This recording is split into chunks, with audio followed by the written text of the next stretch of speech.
Welcome to the After the Show movie podcast, brought to you by your hosts, Ace Scully and Sid Talk. We're addicted to movies. Are you? Welcome, Sid Talk. Hello. How are you doing? Welcome, audience. Welcome.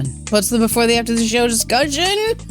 Not much. You made a cup of tea, and here's how married and old we are. We have cups that we use individually all the time, and you mixed them around. And I did. You're drinking out of my cup. It seems weird when I'm looking at it. I knew you would think that.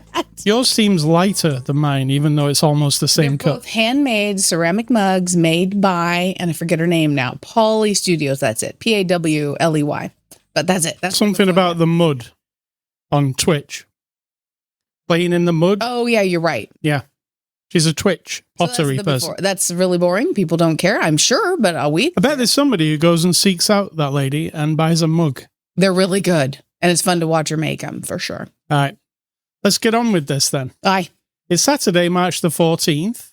This is After the Show number 934.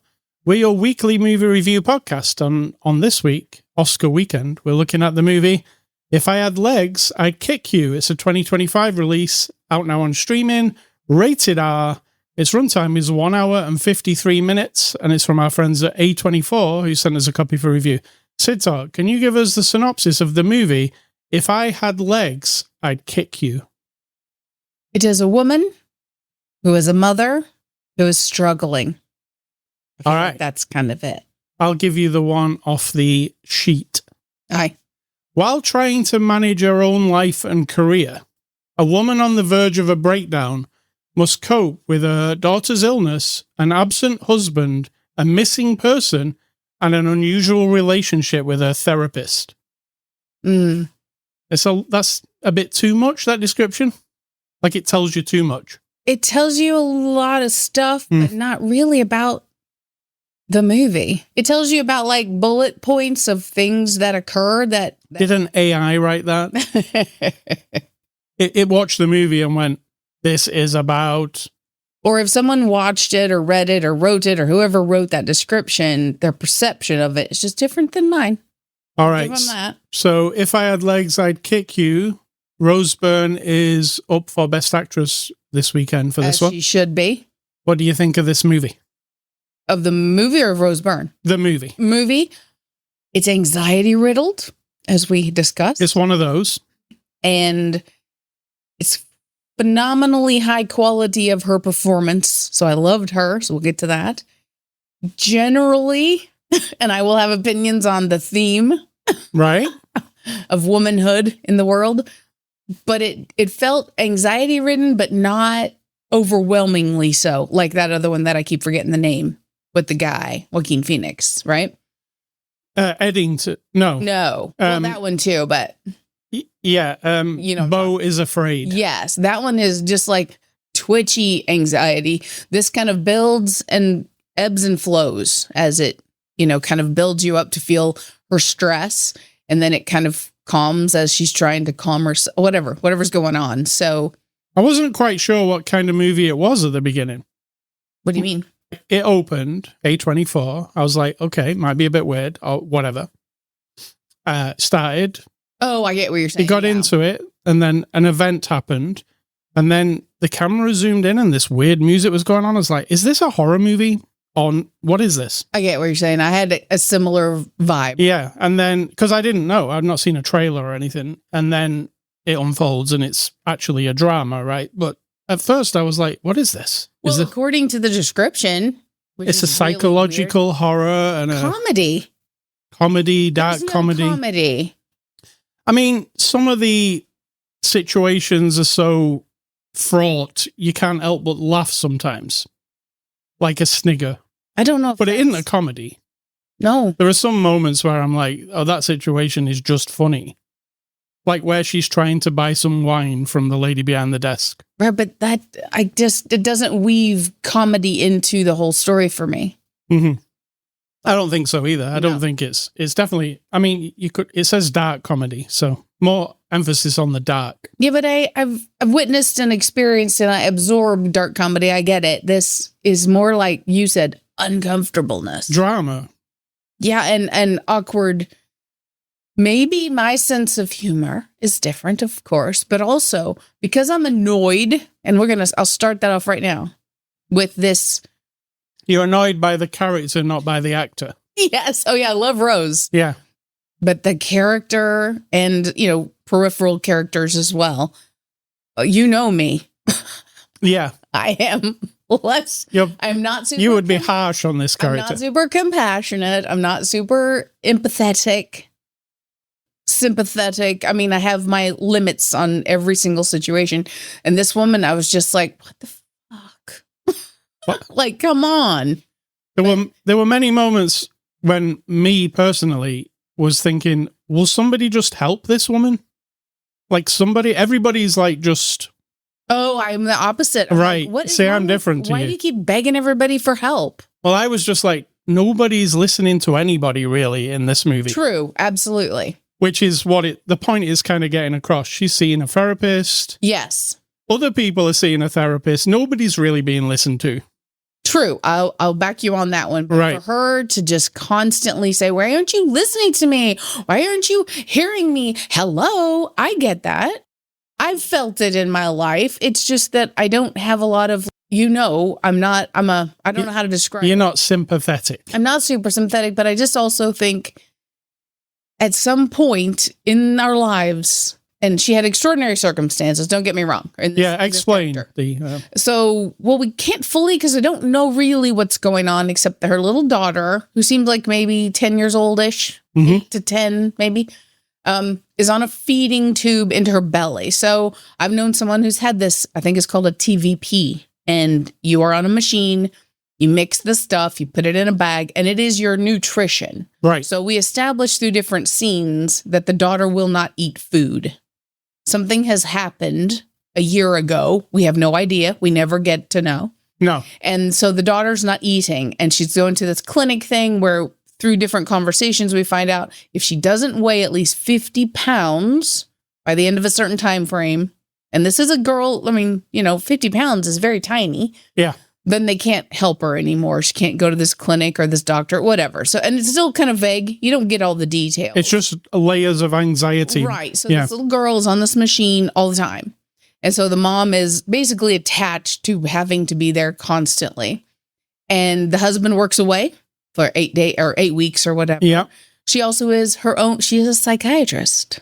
Yeah. She's trying to treat people.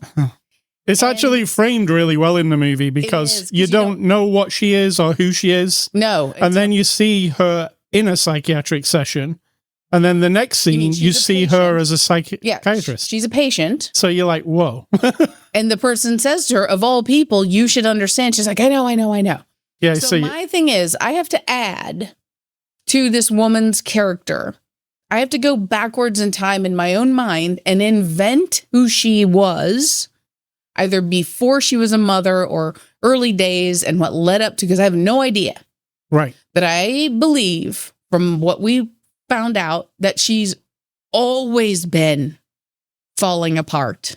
Right. And that the pressure of the motherhood and feeling like a failure and the husband not being around and sort of feels like coldness there, right? Don't you think, with her and Christian Slater? Yeah, like he doesn't really. Yeah, and listening to people's problems all the time, but her personality is such that she's always struggled.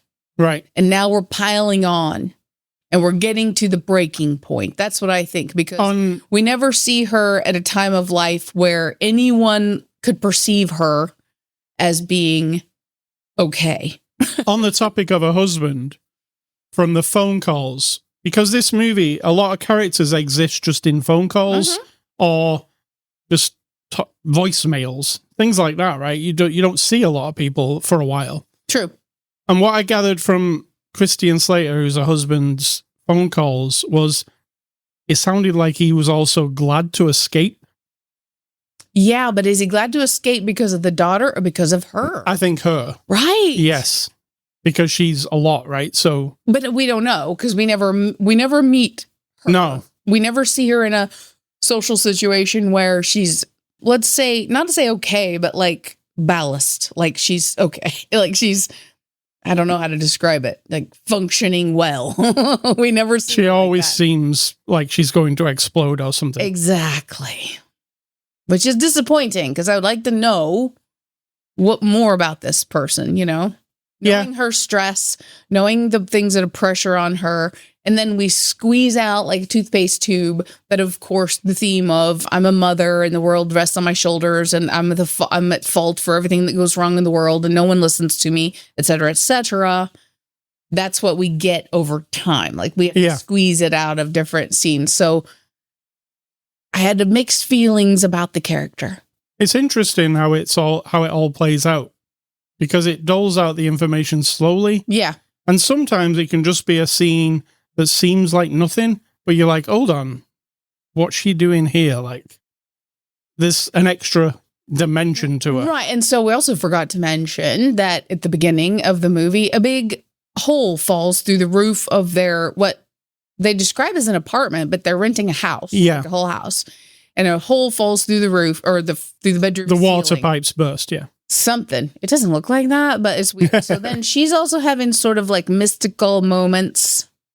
Yeah. Right, where she's looking into the hole and it becomes like the galaxy and it becomes like a replay. We hear audio layered over itself, like what probably happened a year ago. We hear babies crying. We hear the daughter crying. We hear doctors talking. You don't understand any of it. You just know it's her mind. Right. Coping with everything going on at once. So we have that. Then she sees some lights floating in front of her eyes at one point. Which are very like the ones that you see when UFOs are around. Yes. The three lights. They're right in the room with her. Yeah. You know, so then you're like, oh, A24. That's where I'm like, what is this movie exactly? Right. Yeah. And it could have, knowing A24 movies sometimes can get a bit weird. It could have gone either of those directions as well, but it doesn't. It's a grounded movie. It's just messing about inside people's mind. That's the question. Yeah. You're supposed to be like, oh, wait, is this weird? Yeah. And then because of this hole in the ceiling, she goes and stays in this motel place. Yes. While the insurance is, whatever they're doing the repairs. And this motel place is unsavory a little bit. It's pretty standard.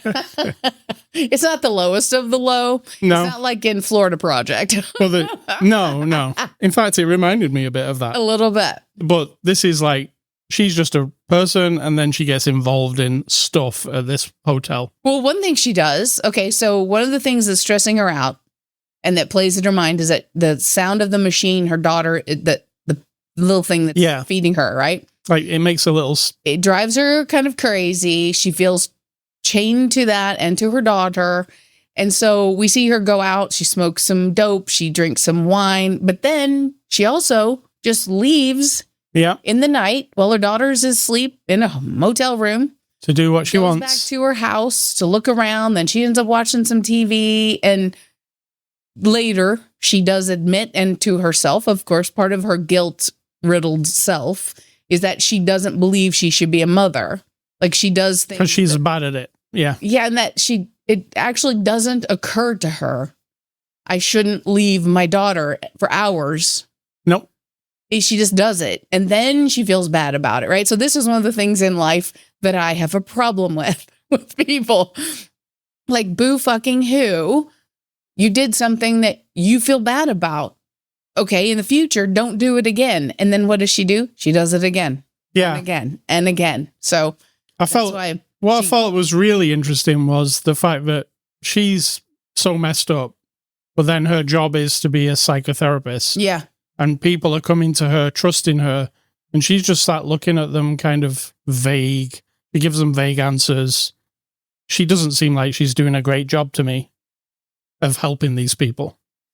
And the person she's seeing as her therapist is also not really listening or doing a great job either. That's why I wondered about the A24 thing, the layer of, is this weirdness? Because at one point, we're patient with the baby who thinks that she's kind of messed up in the head, right? She's confused, and paranoid and afraid, and she feels there's something going on very bad in her mind. Mm-hmm. At one point, she abandons the baby, and then she runs down the beach, and then our lady character is running after her. She does care, She's yes. like, you know, she cares that this woman's not going to go jump in the ocean. Later, what happens? Our lady ends up running down the beach toward her own, trying to jump herself in the ocean. So is that woman totally real? Because we do see a policeman come get the baby, but then is it just supposed to reflect her? I don't know. That was a little confusing to me. Probably is some stuff that's not real. Mm. But you can't say for sure, can you? No. It's very well like woven together. It's not a relaxing time at the movies. It's very, No. you feel on edge all the time. Absolutely. Like somebody's going to get hurt or somebody, I feel like somebody's going to get hurt actually a lot. I was like, the time, yes. Yeah, I'm like, she's not doing a good job looking after this daughter or poor daughter. And then I'm like, she's not doing a good job looking after her patients. She's not really doing a good job of anything. Like, and we established early on that there's potential that she has had an eating disorder or has an eating disorder, because the only time we see her eat, she absolutely stuffs her mouth in a frenzy, like she's going to die if she doesn't eat that cheese off the pizza. And then there's also this look of guilt on her face and also disappointment, but also complete satisfaction once she's chewing on food. I felt like you would have hated the chewing on food scenes. Oh my God, I had to close my eyes. Yeah, I it wasn't so much the sound. They did a good job of not sounding chewy, but watching someone stuff their mouth with food, I was like, oh. So we kind of established there's that. And then she's trying to encourage her daughter to eat. For some reason, the daughter won't eat any food. Right. So there's that layered on top, which is, you know, traumatic, but we don't really dig into that much. Yeah, we don't. But you can tell your own story that's a prequel, right? Like in your mind. True. Which is kind of why. Yeah. All right, let's get on to the cast. Rose Byrne plays Linda. She's up for Academy Award and deserved, totally deserved. Absolutely, 100%. I was thinking, really I was watching her during the movie and I was like, this must have been a harrowing experience as an actor to live that every day for a while. You know, because it is clearly not you. I don't know. But, I mean, she's a performer, so she... Yeah, but I mean, it must bring up all kinds of things in you. Especially if you've got something, any of the topics that it is going through. If you've ever had anything like that. And she seems like she was drawing on something, right? Absolutely, I agree. It was very realistic. I felt sorry for her at times. I don't think you did. I had moments, little tiny moments, because, you know, when she is asking, like the initial thing of like telling her psychiatrist, Conan O'Brien, by the way, or saying to her husband. But the thing is, by the time we meet her, everything she says, she's being snotty about it. Mm-hmm. Oh, well, you're not chained to the machine. Well, you're the one that gets to go to a ball game. Like we don't ease into like her slowly grasping and then see her unravel to be at that point. We missed all the maybe years of slow abandonment feelings, right? So all we see is her being like, and then that is hard for me to sympathize with, as we have established. We've got Conan O'Brien as the therapist. I was thinking, I don't think I've seen him in a movie before.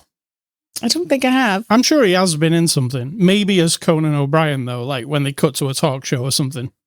But he's actually pretty good. He plays this therapist who is, I don't know, not a good therapist, I would say. Right? I don't know. He just kind of... We're also relying on the fact that this might be her perception of him. Yeah. There's also something else going on. I don't think so. That's what I'm saying. Because, okay, another patient of maybe hers is also a reflection of potentially what's in her mind. Right. As a young man.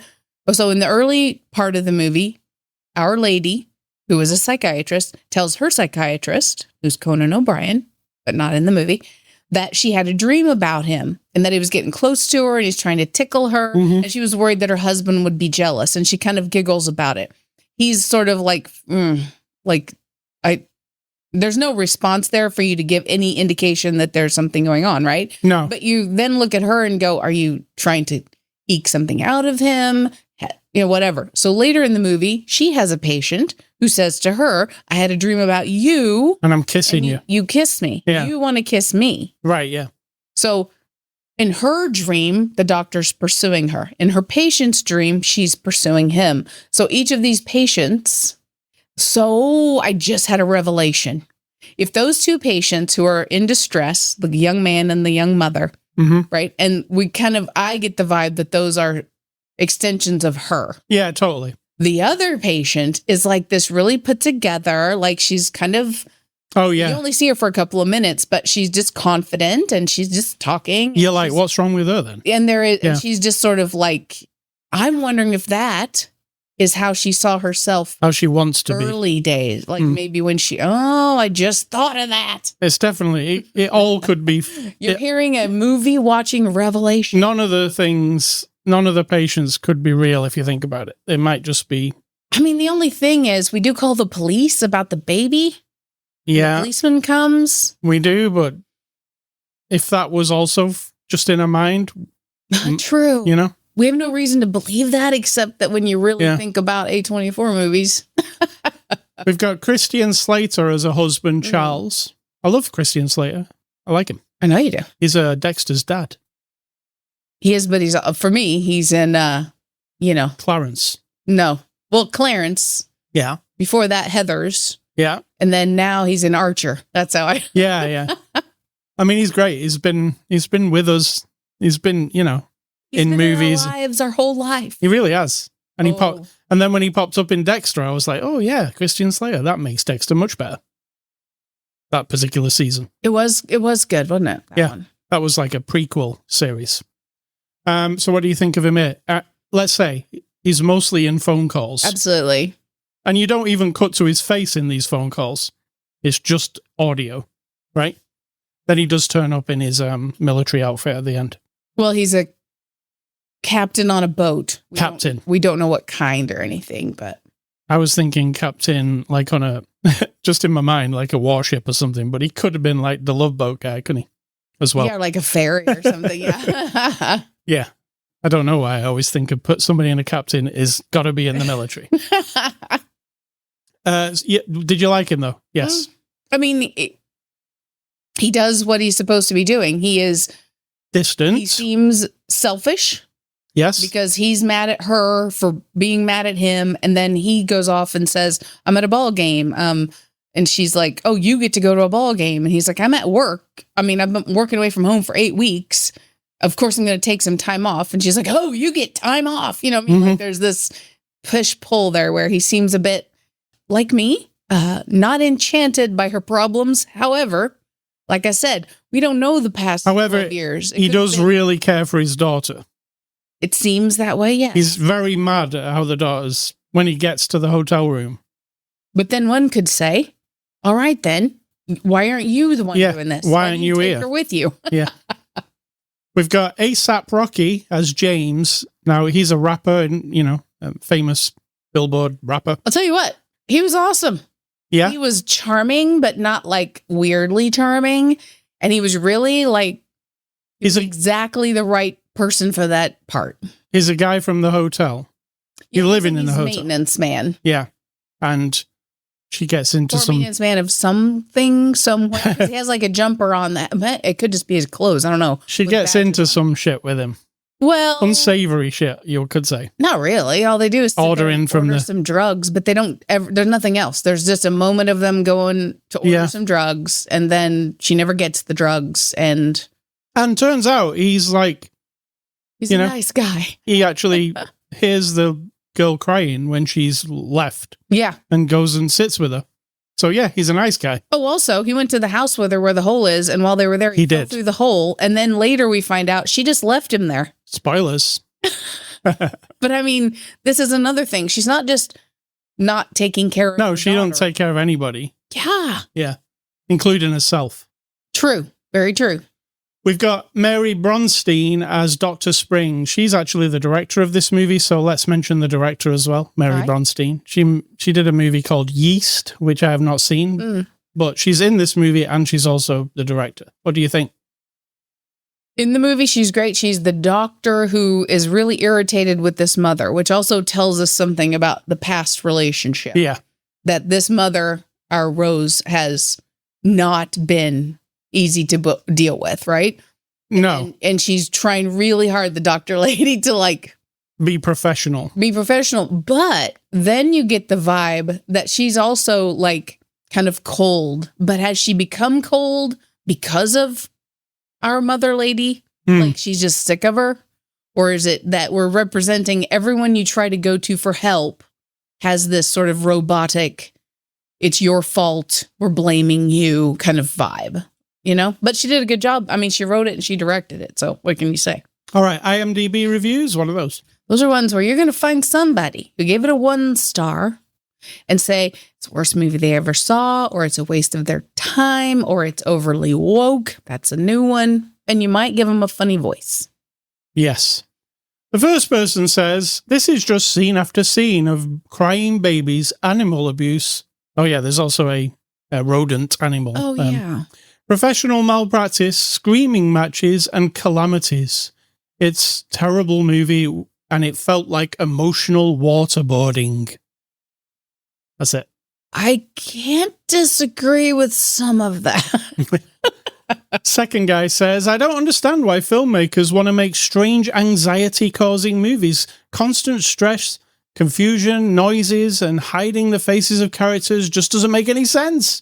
What happened to making movies that made us feel good? Okay, I have a partial agreement with this and a partial non-agreement. We don't have to feel good all the time. And not everything has to be one thing. Absolutely. Yes. Absolutely. You're right. Yeah. There's a art, which is what movies falls into. Mm-hmm. There's a place for all topics, everything, right? You're right. So yeah, so shut it. So even if I'm sitting there thinking like, oh my God, this woman is making me crazy, that's part of the art. Right.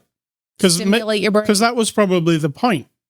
This lady who's making this movie is like, I want to put I want to put you in the shoes of this lady and show you what it's like. You're supposed to sympathize with her. That's not what I did. You're in the shoes of her for some time, though. You're like, this is just so stressful. I can't. No, I was immediately like, oh God, she's going to be like. You are an outlier, though. I am. All right. And Thank you. Let me just tell everyone this little short story. When we met on the internet in 1998, by the way, a long time ago, old timey internet. Back in the days where it was a horse-drawn carriage internet. We very first started chatting and asking each other lots of questions and stuff, right? Because we hadn't met. We wouldn't meet then for a few months in person. And one of the things I said to you was and this was early, like the first month I said to you, because I'd already been married and divorced and I was like 20-something years old, late 20s. I said, I am difficult. Now, that you take that however you will. Later, after we got to know each other a little bit, you said to me, you are a test of a man. Now I might take offense to that, but I still find that quite charming. So, yes, I am an outlier. That the whole story was just to tell you that. Third person says, horrible movie about horrible people. Oh. I cannot fathom anybody enjoying this movie. It was miserable. A monstrously selfish person hurts a child in every way imaginable. I appreciate dark movies, but this is misery porn. Oh, misery porn. I mean... That is interesting. I noticed one of the Safdie brothers was in the credits. Uncut Gems, Marty Supreme, those movies. And they like a bit of anxiety, so I could see why they might be attached to this.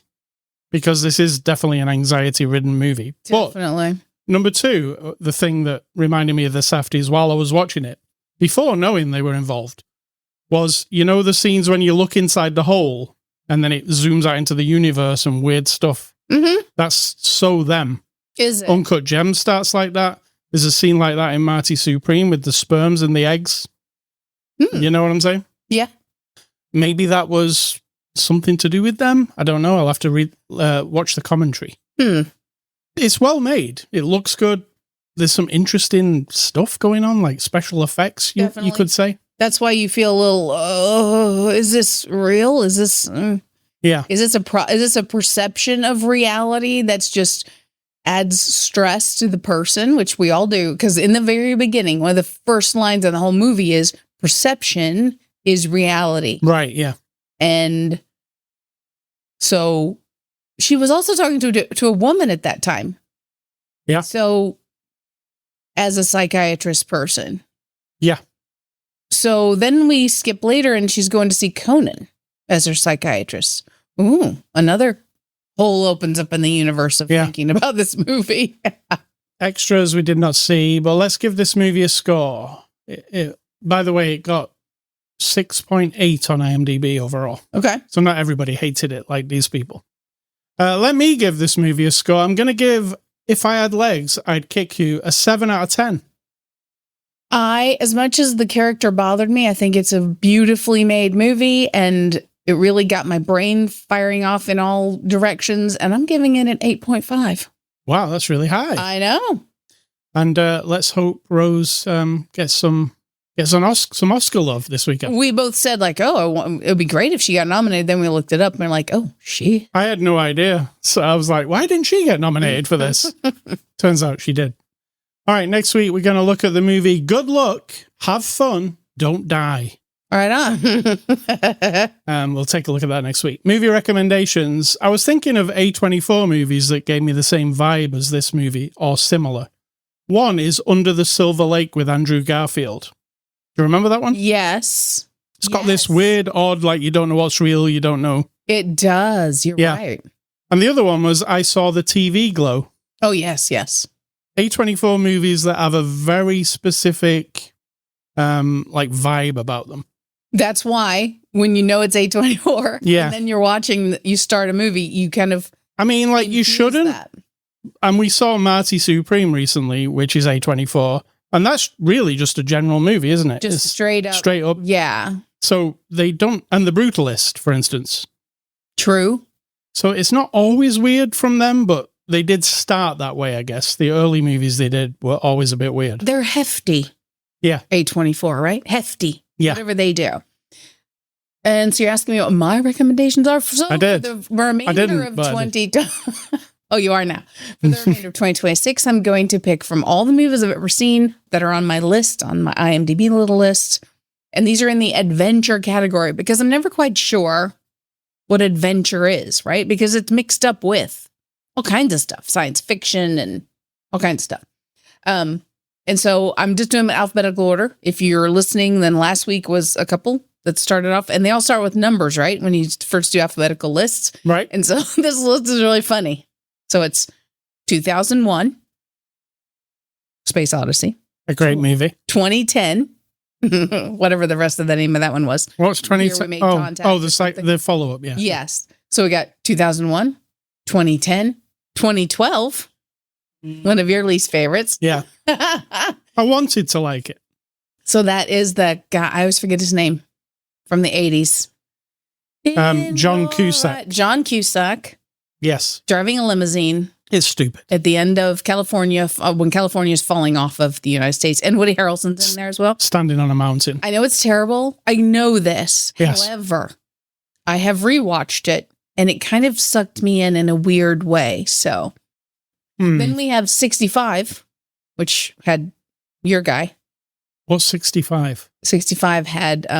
Oh, it's Adam Driver. Yeah. It's awful. It wasn't great. It's supposedly like 65 million years ago, dinosaurs, etc.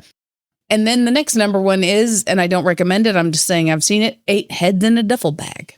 Yeah. So after this, I'm out of the numbers, but I just thought that was a funny list. 8 heads in a duffel bag was fun at the time. I don't think it was. It might not have aged well. I remember being like, what? Yeah. Joe Pesci, right? Yes. Yeah, I'm not sure. Maybe it doesn't hold up. Oh, I don't think so. I'm sure somebody out there, it's their favorite movie. All right. Thank you, Sid Talk. Thank you. Hey, Scully Stuff. I've been playing a new game, which I got sent for review, called Homura Hime. You get it? Do you know it? Oh, you probably didn't see this game. No. All right. I'll give you the description off the Steam page so you can understand what it is. Homura Hime is an anime-style 3D action game merging exhilarating thrills with the tension-filled gameplay of bullet hell. Players dodge balls and projectiles, unleash combos that blend close quarters and ranged attacks, and utilize dodges and parries to withstand the fierce onslaught of demons. My goodness. So what this is, it's like a 3D, I would call it like hack and slash platformer game. Yeah, this Homura Hime. I couldn't quite get the story. It's anime. And you know when anime stories come on, my eyes glaze over. I'm not an anime type. There are certain animes I've liked over time, but I don't know. It all sounds like the same thing, you know, like it sounds like that. Listen to you. So there is a story, and there was a game I played. I can't remember the name of it, Tokyo something, where you go around a city and you have to close all these shrine gates off so ghosts can't get into the city. You're in Tokyo. I forget the name of it. I played that. This reminds me of that, but in more of a cartoon anime style instead of realistic. Basically, this girl, she can do like combos, she can jump, she can dodge. There's enemies in the environment that you have to take on. And when you take them on, the story starts to unfold. And you're moving through these levels and clearing the place out. There's collectibles to find, there's platforming to do, there's little challenges to do. It's kind of old school in a way, but it looks like modern day. You know, it's not like a retro game. It's very high res. And the bullet hell part of it, what bullet hell is, it's arcade games from the past where the whole screen fills with bullets and you have to dodge them all. You're in a spaceship generally. Well, in this, they do that same thing. Bullets flying at you from all angles, and you've got to do like precision dodging through them to kill the enemies. So it's out now on Steam. It's actually on sale at the moment. It's 10% off in its launch period. And it is $22.49. It's a really good indie game. If you like platformers and anime stories, I think you'll like it. I was pretty impressed. Sit Talk, what's for dinner? Tonight, we're having Taco Bell. Oh, yeah. We haven't had takeaway in a while because you like cooking our meal boxes. And then I've taken to a certain regiment of ingredients to make simple. Yeah. Like last night, we had scrambled egg, baked beans. It was good. Bread and chips. Potato. Yes. Steak fries. Yes. Which was just great. But tonight I said yesterday, I wonder about Taco Bell. And you're like, yes, Taco Bell. TB. The old TB. Hopefully we don't get TB from it. We'll get something. Yeah. So maybe. You're asking me what's my advice? Yes. Okay. It's not really advice.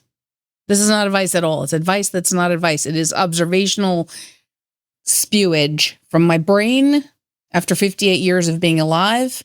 And this movie and other movies, like this anxiety movies and movies where this vibe of something's very wrong with me and I can't cope with everything in life because it looks to me like everyone else is fine and I'm the only one who can't cope. Right. There's that vibe, and that everyone is against you because they're just putting you in your place to like get you out of their way or whatever. But if you think about it, like we're just creatures, right? On a planet in the space. That's true. It's a whole other life philosophy, but maybe we're not supposed to be all right. So if you were living in the forest as a cave person, or maybe we evolved a different way, we're not cave people, we're not what we are now, but we're just something else, but you would have anxiety about surviving, keeping your younglings alive, keeping yourself alive. Every single thing is out to kill you or harm you in one way or another, right? Maybe we're not supposed to always be all right. That thriving as a species doesn't depend on all women behaving like Stepford wives have bred with Ripley from Alien, right? Tough and like super like put together, and that men don't have to act like, I don't know, like General Patton mixed with Mr. Rogers. So you've got like tough but nice, right? We've invented all of this shit to make us feel better about behaving certain ways because somebody along the line didn't like a certain thing or it didn't work to like solve problems. And because of our perception, understanding about how we feel in the world, like somebody somewhere didn't like the feeling of being attacked or like verbally attacked or afraid or mourning the loss of someone. So they invent things to try to make that better. And over time, we've just applied it to everything. But like, isn't it natural for us to be confused and afraid and kind of weird in the world that's trying to kill us all the time? Like, we're just trying to like take everything that freaks us out emotionally, and we like kind of capture it and trap it, put it in a cage. We try to control it. We squeeze it and like do the distillation thing, like we're trying to squeeze out the magic drop. And then we make a drug for it, or we make some sort of bullshit guru shit about like deep breaths and imagination things to make you feel better. Or we sell you drugs. And yet we still have trauma and guilt because now we're not living up to like, well, we have all the tools to make us feel better, but we don't feel better. Like this lady in the movie, she has every opportunity, it seems, right? Yes. Her daughter's going to this clinic. The doctor lady is trying to help. The other mothers are trying to help. It's really funny. I think that one moment was kind of comical when she yells at that mom who's walking up the sidewalk, "Can you walk her in today?" And the mom's face was like, "I hate you so much, but of course I will, because it's your daughter and she needs someone to walk her in," right? Like there was that moment there. But so it seems that she has everything available to her, which she's probably also aware of, but somewhere in her head, because she just can't cope, it's like the world is against her. And so now she feels like a failure yet again and again, but it's only because of the expectations of all the solutions that we've invented. So I don't know if any of that makes sense. But not really. Sometimes you have to accept, unless it's dangerous to yourself or others, that being confused and sometimes hurt and sometimes sad and sometimes like, you will move through it. It's not a permanent condition. And it might be, it's like breathing. You're breathing in, you're breathing out. All the good, all the bad, all the good, all the bad. That is it. That is the end. Thank you. Well said. Well done. I'm out of breath. The end. All right, let's play some music. ascully.com, that's the place you can go to get this podcast. You can also go to Spotify, iTunes, Amazon Music, or YouTube. We're on social media, X, Instagram, Blue Sky, Threads, maybe on TikTok. Who knows? You can email feedback to me, ascully@ascully.com. Don't email Sid Talk, she doesn't want your email. And stay classy, Rose Byrne. Let's hope she gets this Oscar. Absolutely. And I'm going to say, think for yourselves, because if you're not doing it, someone's trying to do it for you.